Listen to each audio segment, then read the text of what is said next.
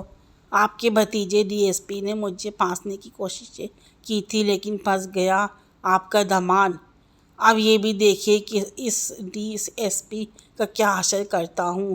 پتہ نہیں تم کیا کہہ رہے ہو، انجان بننے کی کوشش نہ کیجیے گا۔ اس نے یہ حرکت آپ ہی کے اشارے پر کی تھی۔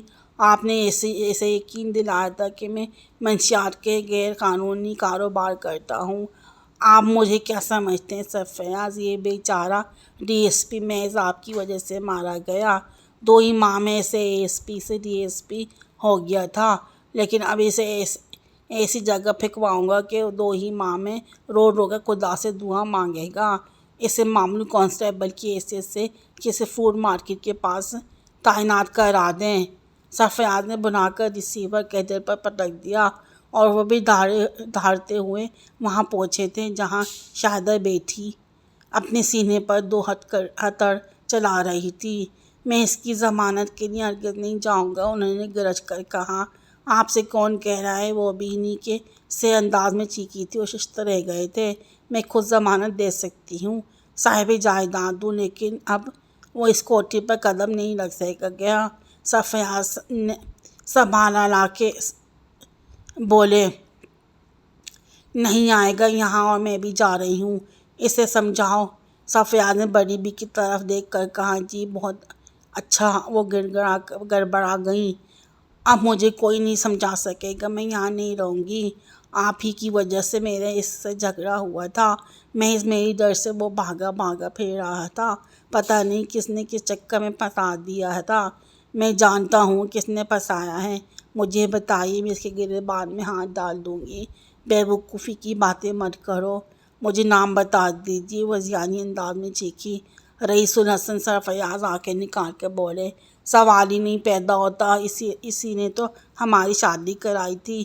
میں جانتا ہوں مجھے ذلیل کرنے پر تلا ہوا ہے، اگر یہ بات ہے تو میں اسے دیکھ لوں گی۔ بیٹھو چین سے، گھر میں دیکھا جائے گا۔ یعنی میں سواد میں پڑا رہنے دوں، ضروری ہے اسے عقل آ جائے؟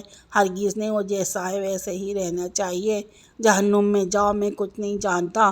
سرفراز پیر پٹکتے ہوئے وہاں سے گئے۔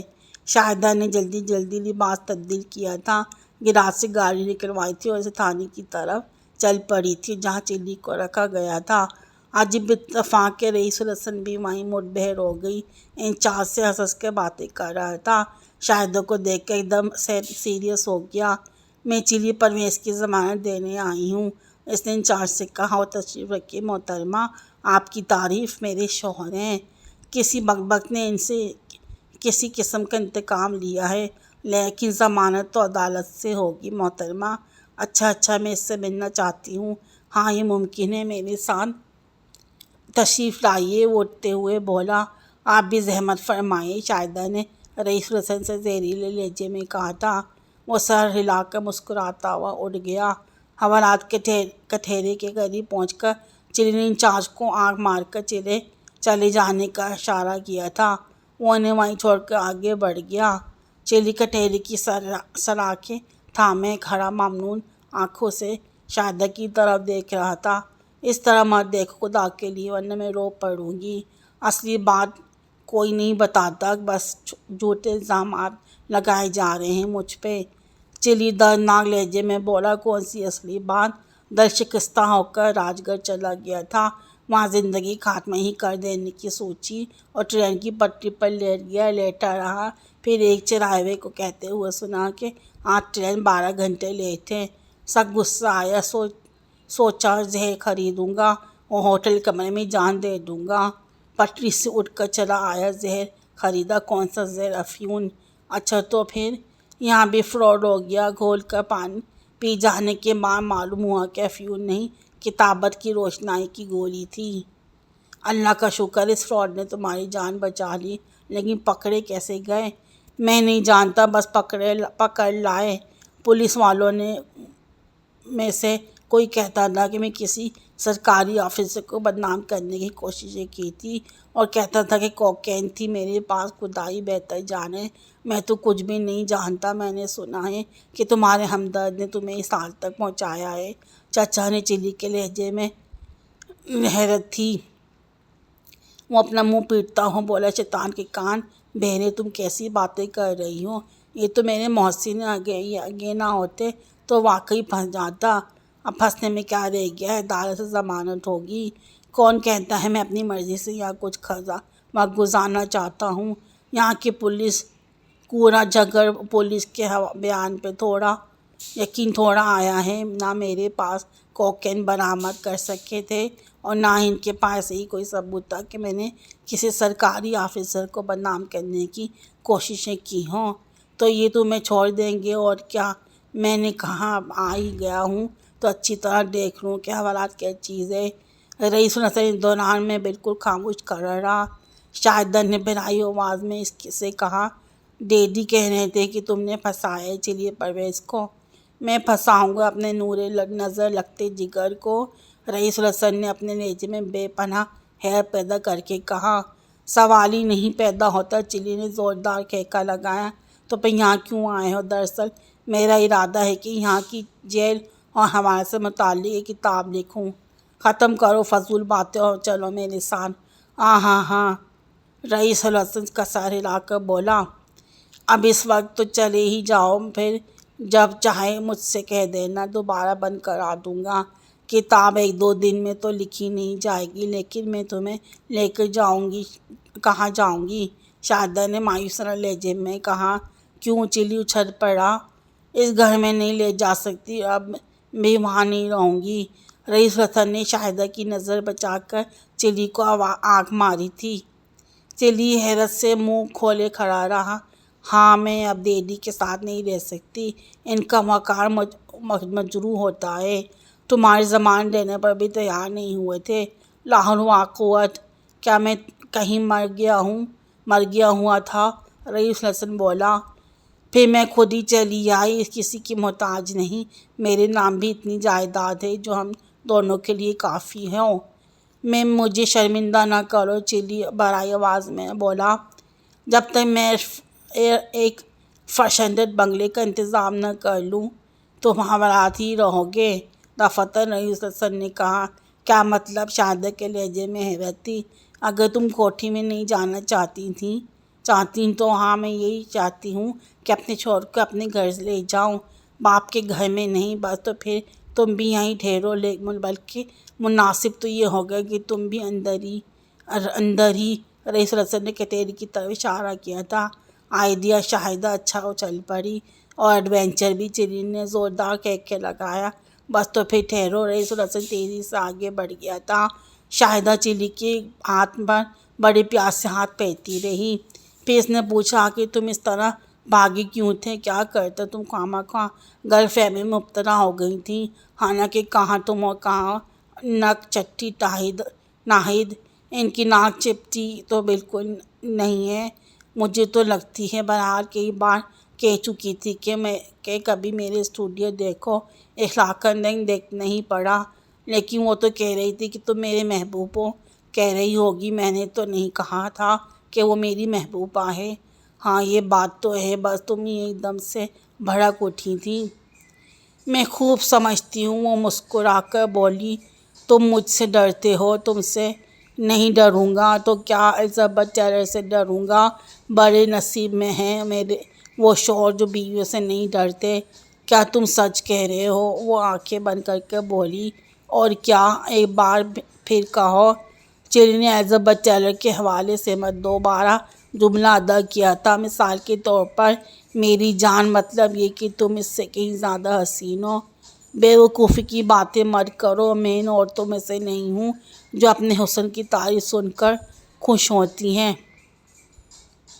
بس اتنا ہی کافی ہے کہ مجھ سے ڈرتے رہو۔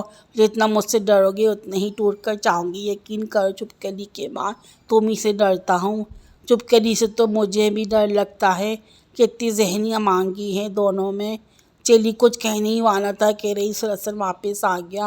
حوالات کے قفل کی چابی اس کے ہاتھ میں تھی۔ اس نے دروازہ کھولا اور شاہدہ اندر چلی گئی۔ دروازے کو دوبارہ مفصل کر کے اس نے چلی سے کہا تھا، پوری بات بتا دینا، شاید انہیں کچھ نہیں معلوم۔ شاہدہ سے دیکھتی رہ گئی تھی، وہ چلا گیا تھا۔ پھر چلی کو گھوننے لگی۔ کس طرح؟ دراصل یہ ہے کہ تمہارے ڈیڈی نے چچا کو پھنسوانے کی کوششیں کی تھی۔ کیا کہہ رہے ہو؟ میں نہیں سمجھی۔ تمہاری کوئی کزن ڈی ایس پی ہے؟ ہاں ہے تو تنویر کا بچہ۔ تمہارے ڈیڈی نے انہیں ٹپ کیا تھا کہ چچا کوکین کی تجارت کرتے ہیں، یہاں سے اندرون ملک بھجواتے ہیں۔ تم تو جانتی ہو کہ چچا کتنے پہنچ کے آدمی ہیں۔ ملک کے ایک سرے سے دوسرے سرے تک ان کے جاننے والوں اور مداحوں کا سلسلہ پھیلا ہوا ہے۔ بہرحال ڈی ایس پی صاحب نے چچا کی نگرانی شروع کرا دی۔ چچا کو علم ہوا تو انہیں سبق دینے پر تل گئے۔ اسی دوران تم مجھ سے خفا ہو گئی، گھر چھوڑنا پڑا۔ چچا سے ملاقات ہوئی، کہنے لگے کچھ دنوں کے لیے باہر چلے جاؤ۔ انہوں نے میری روانگی کا انتظام کیا۔ تمہاری کزن سے ماتحت پہنچاتے نہیں سمجھے شاید؟ میں چچا کی کوکین لے کر اندرون ملک جا رہا ہوں۔ ایک آدمی راج گڑھ تک میرے ساتھ گیا۔ وہاں چچا نے پہلے سے انتظام کر رکھا تھا کہ میرا سوٹ کیس بدل دیا جائے۔ یہی ہوا اور پھر بس انہوں نے مجھے پکڑ لیا۔ کہنے لگا کہ اس سوٹ کیس میں کوکین تھی جو مجھ سے اور لے گیا تھا، اور اس آدمی کا کہیں پتہ نہ تھا۔ وہاں کے پولیس والے اس پر مسر رہے تھے کہ میرے پاس کوکین تھی۔ بہرحال مجھے یہاں لایا گیا اور تم دیکھ رہی ہو۔ تو یہ سب کچھ تنویر کے بچے نے کیا ہے؟ شاہدہ دانت پیس کر بولی۔ ہاں، انہیں کی عنایت ہے، اور یہ اسی حلقے کا ہے۔ جی ہاں، سنا ہے تھوڑی دیر بعد تشریف لائیں گے۔ آنے دو، چھٹی کی دودھ یاد دلا دوں گی۔ کیا کروں گی بتانے دو، لیکن ٹھہرو، کہیں میرے حوالات میں بند ہونے سے بیچارے پر کوئی مصیبت نہ نازل ہو جائے۔ چچا نے کر لیا ہوگا اس کا انتظام بھی۔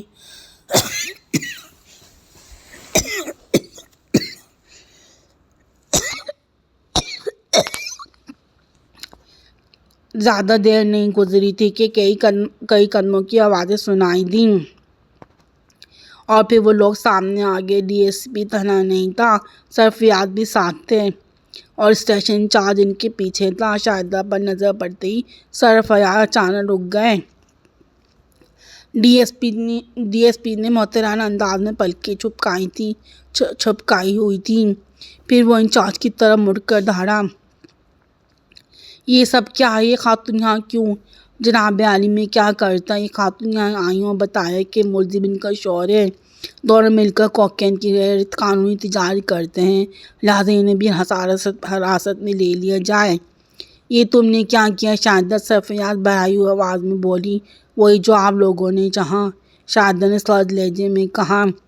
یقیناً کوئی غلط فہمی ہوئی ہے، ڈی ایس پی بولا۔ قطعی نہیں، ہم دونوں اقبالی جو مجرم ہیں، شاہدہ نے سخت لہجے میں کہا۔ قفل کھول کر انہیں باہر نکالو، ڈی ایس پی نے انچارج سے کہا۔ بہت بہتر جناب، کہہ کر وہ آگے ہی بڑھا تھا کہ ایک سپاہی دوڑتا وہاں پہنچا، جلدی کہنے لگا، ڈی آئی جی صاحب جناب۔ کیا مطلب؟ ڈی ایس پی بھڑک گیا۔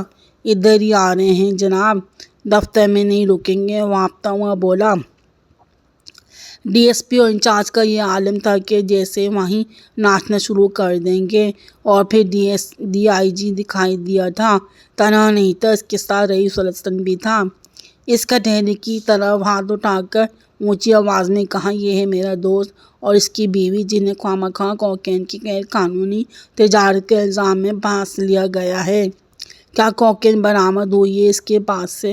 ڈی آئی جی نے ڈی ایس پی کو گھورتے ہوئے پوچھا۔ نہیں حضور عالی، غلط فہمی ہوئی تھی، انہیں چھوڑا جا رہا ہے، ڈی ایس پی کانپتی ہوئی آواز میں بولا۔ کوکین لے جانے والے تعاقب کرنے والے سے غلط فہمی ہوئی تھی، راج گڑھ پولیس نے غلط آدمی کو بھیج دیا۔ یہ تو بلا شبہ ذی عزت لوگ ہیں، یہ تو راج گڑھ پولیس کی غلطی ہے۔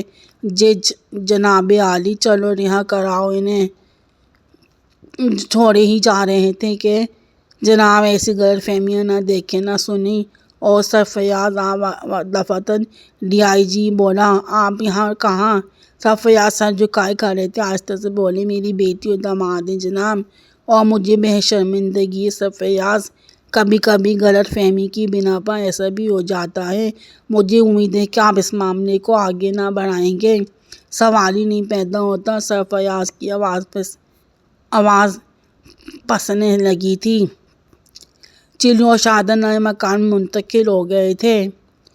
شاید کسی طرح بھی اس پر راضی نہ ہوئی تھی کہ وہ کوٹھی میں قدم بھی رکھے۔ ڈی ایس پی کی ہر تباہی اور سب فیاض پر ایک بار پھر دل کا دورہ پڑ گیا تھا۔ چلی بے حد مگن دکھائی دیتا تھا۔ دن میں ایک آدھ دفعہ ضرور اعتراف کرتا تھا کہ وہ شاہدہ سے بہت ڈرتا ہے، اور شاہدہ تھنک کر کہتی، اتنی تو محبت کرتی ہوں، تم خامخواہ ڈرتے ہو۔ اچھا بتاؤ غصے میں کیسی لگتی ہوں؟ ایسا معلوم ہوتا ہے جیسے ہلا کر کوئی جنس تبدیل ہو گئی ہو، اور تم مجھ سے محبت بھی کرتے ہو۔ ایسے ویسی اگر تم نہ ملتی تو میں غم کے مونگ پھلیاں بیچتا پھرتا۔ مگر پچھلی رات تم نے سالن اچھا نہیں پکایا تو پھر سکھا دو نا، گھاس تو نہیں کھا گئے؟ مجھے کہاں آتا ہے پکانا، مل ہی جائے گی۔ باورچی ہرگز نہیں، اتنی مالدار نہیں ہوں کہ باورچی افورڈ کر سکوں۔ کھانا پکانے کی ترکیبوں والی کتابیں خرید لاؤں گا؟ ہرگز نہیں، وہ تو اب اور بھی بکواس ہوتی ہے۔ ایک بار میں نے ایسا ہی ایک کتاب کی ترکیب سے حلوہ پکایا تھا۔